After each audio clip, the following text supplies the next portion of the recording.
Hi everyone, in today's video we will see how to add TradingView to Notion, live charts and widgets. So firstly you can simple, here you will see your TradingView chart. Now you can simple embed it into your Notion. So firstly you can simple open this website called apption.co, and then after here you can simple type TradingView and then click on search. After that here you can simple click on the TradingView and then you can simple copy the URL.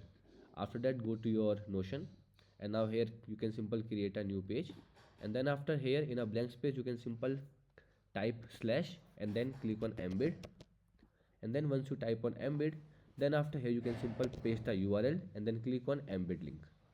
After that here you will see your TradingView chart, a complete page will be opened here, and now here you can easily customize this according to yourself.